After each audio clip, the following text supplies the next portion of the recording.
ಆತ್ಮೀಯ ಸ್ನೇಹಿತರೆ ನಮಸ್ಕಾರ. ಗೆಳೆಯರೆ, ಲೋಕಸಭಾ ಚುನಾವಣೆಗೆ ಕೆಲವು ರಾಜ್ಯಗಳಲ್ಲಿ ಅಂತಿಮ ಹಂತದ ಮತದಾನ ಪ್ರಕ್ರಿಯೆಯಲ್ಲಿದೆ. ಇನ್ನು ಕೆಲವು ರಾಜ್ಯಗಳಲ್ಲಿ ಮತದಾನದ ಪ್ರಕ್ರಿಯೆ ಈಗಾಗಲೇ ಮುಕ್ತಾಯ ಆಗಿದೆ. ಕರ್ನಾಟಕ ಸೇರಿದಂತೆ ಕೆಲವು ರಾಜ್ಯಗಳಲ್ಲಿ ಈಗಾಗಲೇ ಮತದಾನ ಎಲ್ಲ ಹಂತದ ಪ್ರಕ್ರಿಯೆಗಳು ಮುಕ್ತಾಯ ಆಗಿವೆ. ಮತದಾನ ಮುಕ್ತಾಯ ಆದ ಬಳಿಕ ಎಲ್ಲ ರಾಜಕೀಯ ಪಕ್ಷಗಳು ಆಯಾ ತಮ್ಮ ತಮ್ಮ ಪಕ್ಷದ ಬಗ್ಗೆ ಮತ್ತು ಬೇರೆ ಪಕ್ಷಕ್ಕೆ ಎಷ್ಟು ಮತ ಹೋಗಬಹುದು, ಎಷ್ಟು ಪರ್ಸೆಂಟೇಜ್ ವೋಟಿಂಗ್ ಹೋಗಬಹುದು, ಎಷ್ಟು ಪರ್ಸೆಂಟೇಜ್ ವೋಟಿಂಗ್ ಆಗಿದೆ, ಇದೆಲ್ಲದರ ಲೆಕ್ಕಾಚಾರದ ಮುಖಾಂತರ ಒಂದು ಆಂತರಿಕ ವರದಿಯನ್ನು ಸಿದ್ಧಪಡಿಸ್ತಾರೆ. ಈಗ ಅಂತಹದ್ದೇ ಒಂದು ಆಂತರಿಕ ವರದಿ ಕರ್ನಾಟಕದ ವಿಚಾರದಲ್ಲಿ ಸಿದ್ಧವಾಗಿದೆ. ಕರ್ನಾಟಕದ ವಿಚಾರದಲ್ಲಿ ಏನಾಗಿದೆ ಮತ್ತು ಕರ್ನಾಟಕದ ಕೆಲವು ಪ್ರಮುಖ ಕ್ಷೇತ್ರಗಳಲ್ಲಿ ಏನು ರಿಸಲ್ಟ್ ಬರಬಹುದು ಅನ್ನೋದರ ಬಗ್ಗೆ ಒಂದಷ್ಟು ಮಾಹಿತಿಯನ್ನು ನೋಡೋಣ. ಗೆಳೆಯರೆ, ಈ ಬಾರಿ ಲೋಕಸಭಾ ಚುನಾವಣೆಯಲ್ಲಿ BJP ಮತ್ತು ಕಾಂಗ್ರೆಸ್ ಪಕ್ಷಗಳಿಗೆ ಕರ್ನಾಟಕ ಅನ್ನೋದು ಪ್ರತಿಷ್ಠೆಯ ಕಣವಾಗಿ ಬದಲಾಗಿತ್ತು. ಯಾಕೆ ಅಂದರೆ ಕರ್ನಾಟಕದಲ್ಲಿ ಕಾಂಗ್ರೆಸ್ ಸರ್ಕಾರ ಈಗ ಅಸ್ತಿತ್ವದಲ್ಲಿದೆ.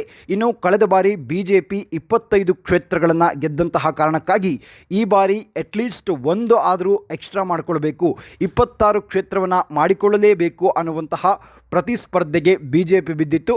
ಕಾಂಗ್ರೆಸ್ ಕಳೆದ ಲೋಕಸಭಾ ಚುನಾವಣೆಯಲ್ಲಿ ಕೇವಲ ಒಂದೇ ಒಂದು ಕ್ಷೇತ್ರಕ್ಕೆ ತೃಪ್ತಿಯನ್ನು ಪಟ್ಕೊಂಡಿತ್ತು.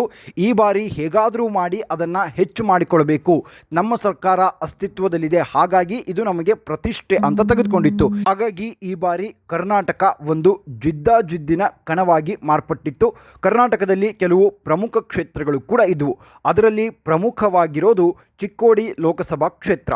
ಚಿಕ್ಕೋಡಿ ಲೋಕಸಭಾ ಕ್ಷೇತ್ರ ಯಾಕೆ ಪ್ರಮುಖವಾಗಿರೋದು ಅಂದರೆ ಪ್ರಸ್ತುತ ಈಗ ಅಲ್ಲಿ ಸಂಸದರಾಗಿರೋದು BJPಯ ಅಣ್ಣಾ ಸಾಹೇಬ್ ಜೊಲ್ಲೆ.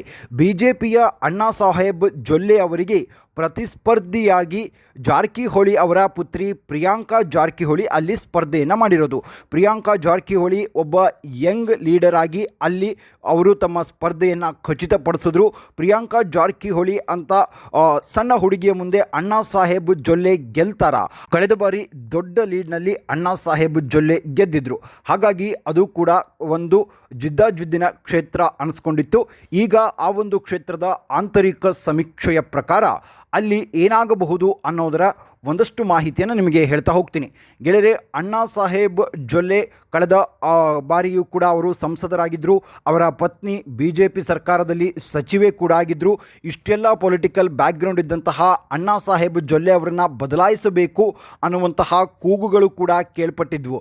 ಇದು ಅಣ್ಣಾ ಸಾಹೇಬ್ ಜೊಲ್ಲೆ ಅವರಿಗೆ ಮೈನಸ್ ಆಗುವಂತಹ ಸಾಧ್ಯತೆಗಳು ಕೂಡ ಇವೆ ಅಂತ ಹೇಳಲಾಗಿತ್ತು. ಆ ಇಷ್ಟೆಲ್ಲದರ ನಡುವೆ, ಇಷ್ಟೆಲ್ಲ ವಿರೋಧದ ನಡುವೆಯೂ ಕೂಡ BJP ಹೈಕಮಾಂಡ್ ಅಣ್ಣಾ ಸಾಹೇಬ್ ಜೊಲ್ಲೆ ಅವರಿಗೆ ಟಿಕೆಟನ್ನು ಕನ್ಫರ್ಮ್ ಮಾಡ್ತು. ಯಾವಾಗ ಅಣ್ಣಾ ಸಾಹೇಬ್ ಜೊಲ್ಲೆ ಅಲ್ಲಿ ಎಲೆಕ್ಷನ್ಗೆ ಸ್ಪರ್ಧೆ ಮಾಡ್ತಾರೆ ಅನ್ನೋದು ಗೊತ್ತಾಯಿತು, ಆಗ ಪ್ರಿಯಾಂಕಾ ಜಾರಕಿಹೊಳಿ ಅವರನ್ನ ಹೇಗಾದರೂ ಮಾಡಿ ಅಲ್ಲಿ ನಿಲ್ಲಿಸಲೇಬೇಕು. ಯಾಕೆ ಅಂದರೆ ಸತೀಶ್ ಜಾರಕಿಹೊಳಿ ಅವರ ವರ್ಚಸ್ಸು ಬೆಳಗಾವಿಯ ಮತ್ತು ಚಿಕ್ಕೋಡಿ ಕ್ಷೇತ್ರಗಳಲ್ಲಿ ಇರೋದು ಗೊತ್ತಾಗಿತ್ತು. ಸತೀಶ್ ಜಾರಕಿಹೊಳಿ ಅವರಿಗೂ ಕೂಡ ಇದು ಒಂದು ಪ್ರತಿಷ್ಠೆಯಾಗಿತ್ತು. ಕಾರಣ ಇಷ್ಟೇ, ಈ ಬಾರಿ ಚುನಾವಣೆಯ ನಂತರ ಸತೀಶ್ ಜಾರಕಿಹೊಳಿ ಅವರು DCM ಸ್ಥಾನಕ್ಕೆ ತಮ್ಮ ಕಣ್ಣನ್ನು ಇಟ್ಟಿದ್ದಾರೆ. ಇದನ್ನೇ ಅಸ್ತ್ರವಾಗಿ ಮಾಡಿಕೊಂಡಂತಹ ಕಾಂಗ್ರೆಸ್ ಹೈಕಮಾಂಡ್ ಸತೀಶ್ ಜಾರಕಿಹೊಳಿ ಅವರಿಗೆ, ನೀವು ನಿಮ್ಮ ಪುತ್ರಿಯನ್ನು ಅಲ್ಲಿ ಗೆಲ್ಲಿಸಿಕೊಂಡು ಬಂದಿದ್ದೇ ಆದಲ್ಲಿ ನಿಮಗೆ DCM ಸ್ಥಾನದ ಬಗ್ಗೆ ಯೋಚನೆಯನ್ನು ಮಾಡ್ತೀವಿ ಅಥವಾ ಈ ತರಹದ ಒಂದು ಸವಾಲನ್ನು ಸತೀಶ್ ಜಾರಕಿಹೊಳಿ ಅವರ ಮುಂದೆ ಇಟ್ಟಿತ್ತು. ಅದನ್ನು ಸ್ವೀಕರಿಸಿದಂತಹ ಸತೀಶ್ ಜಾರಕಿಹೊಳಿ ಅವರು ತಮ್ಮ ಪುತ್ರಿಯನ್ನು ಅಲ್ಲಿ ಕಣಕ್ಕಿಳಿಸಿದ್ರು. ಶತಾಯುಗತಾಯು ತಮ್ಮ ಪುತ್ರಿಯನ್ನು ಗೆಲ್ಲಿಸಲೇಬೇಕು ಅಂತ ಇಡೀ ಕ್ಷೇತ್ರದಲ್ಲಿ ಓಡಾಡಿದ್ರು, ಭರ್ಜರಿ ಸಮಾವೇಶಗಳನ್ನು ಮಾಡಿದ್ರು ಮತ್ತು ಮತದಾರರನ್ನು ಸೆಳೆಯೋದಕ್ಕೆ ನಾನಾ ರೀತಿಯಾದಂತಹ ತಂತ್ರಗಳನ್ನು ಸತೀಶ್ ಜಾರಕಿಹೊಳಿ ಮತ್ತು ಪ್ರಿಯಾಂಕಾ ಜಾರಕಿಹೊಳಿ ಅವರು ಅಲ್ಲಿ ಹೂಡಿದರು. ಇನ್ನು ಅವರಿಗಿದ್ದಂತಹ ಒಂದೇ ಒಂದು ಪ್ರಬಲವಾದಂತಹ ಅಸ್ತ್ರ ಏನಾಗಿತ್ತು ಅಂದರೆ, ಕಳೆದ 10 ವರ್ಷಗಳಿಂದ ನೀವು ವಯಸ್ಸಾದವರಿಗೆ ನೀವು ಓಟನ್ನು ಹಾಕಿದ್ದೀರಿ. ವಯಸ್ಸಾದವರು ಏನು ತಾನೇ ಕೆಲಸ ಮಾಡೋದಕ್ಕಾಗತ್ತೆ, ಇನ್ನು ಯಂಗ್ ಆಗಿದ್ದಾರೆ, ಇವರು ಇಲ್ಲಿಂದ ಏನಾದರೂ ಗೆದ್ದು ಬಂದರೆ ಅತಿ ಚಿಕ್ಕ ವಯಸ್ಸಿಗೆ MP ಆದಂಥ ಆಗ್ತಾರೆ. ಸೊ ಈ ರೀತಿಯಾದಂತಹ ಮಾತುಗಳಿಂದ ಜನರನ್ನು ಆಕರ್ಷಿಸೋದಕ್ಕೆ ಶುರು ಮಾಡಿದ್ರು. ಅದರ ಜೊತೆಗೆ ಕಾಂಗ್ರೆಸ್ನ 5 ಗ್ಯಾರಂಟಿಗಳು ಕೂಡ ಚಿಕ್ಕೋಡಿ ಭಾಗದಲ್ಲಿ ಬಹಳ ಅಂದರೆ ಬಹಳ ಪ್ರಭಾವ ಬೀರಿದ್ವು. ಒಂದು ಕಡೆ ಇದು ಅಣ್ಣಾ ಸಾಹೇಬ್ ಜೊಲ್ಲೆ ಅವರಿಗೆ ಒಂದು ರೀತಿಯಾಗಿ ಮೈನಸ್ ಆಗುವಂತಹ ಸಾಧ್ಯತೆಗಳಿದ್ವು. ಆದರೂ ಕೂಡ ಅಣ್ಣಾ ಸಾಹೇಬ್ ಜೊಲ್ಲೆ ಅವರು ಮೋದಿಯವರ ವರ್ಚಸ್ಸು, BJPಯ ಅಭಿವೃದ್ಧಿ ಮಂತ್ರ, ಈ ರೀತಿಯಾಗಿ BJPಯ ಕೆಲವು ಪ್ಲಸ್ ಪಾಯಿಂಟ್ಗಳಿಂದ ಅಲ್ಲಿ ತಾವು ಪ್ರಚಾರವನ್ನು ನಡೆಸಿದ್ರು. ಈಗ ಕಾಂಗ್ರೆಸ್ ಮತ್ತು BJPಗೆ ಈ ಒಂದು ಕ್ಷೇತ್ರದ ಆಂತರಿಕ ಸಮೀಕ್ಷೆಯ ವರದಿ ತಲೆನೋವಾಗಿ ಪರಿಣಮಿಸಿದೆ.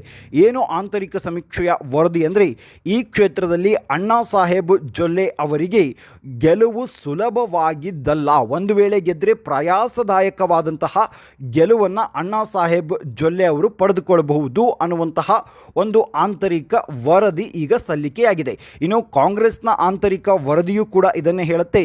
ಏನು ಅಂದರೆ, ಅಣ್ಣಾ ಸಾಹೇಬ್ ಜೊಲ್ಲೆ ಅವರು ಗೆದ್ದರೆ ಪ್ರಯಾಸದಾಯಕವಾಗಿ ಗೆಲ್ತಾರೆ. ಇನ್ನು ಕಡಿಮೆ ಲೀಡಿನಲ್ಲಿ ಪ್ರಿಯಾಂಕಾ ಜಾರಕಿಹೊಳಿ ಅವರೂ ಕೂಡ ಗೆಲ್ಲುವಂತಹ ಸಾಧ್ಯತೆಗಳು ಕೂಡ ಇವೆ ಅನ್ನೋದು ಕಾಂಗ್ರೆಸ್ಗೆ ಒಂದು ತೃಪ್ತಿದಾಯಕ ವಿಚಾರ ಆಗಿದೆ. ಒಂದು ವೇಳೆ ಪ್ರಿಯಾಂಕಾ ಜಾರಕಿಹೊಳಿ ಅವರು ಏನಾದರೂ ಗೆದ್ದರೆ ಮುಂದೆ ಸತೀಶ್ ಜಾರಕಿಹೊಳಿ ಅವರು DCM ಸ್ಥಾನಕ್ಕೆ ಪಟ್ಟನ್ನು ಹಿಡಿತಾರೆ.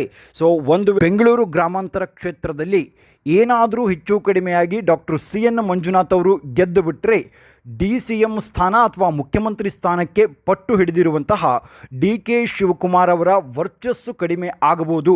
ಇದೆಲ್ಲವೂ ಕೂಡ ಬೇರೆ ರಾಜಕೀಯ ಲೆಕ್ಕಾಚಾರಗಳಿಗೆ ಚಿಕ್ಕೋಡಿ ಲೋಕಸಭಾ ಕ್ಷೇತ್ರ ಸಾಕ್ಷಿ ಆಗುತ್ತೆ.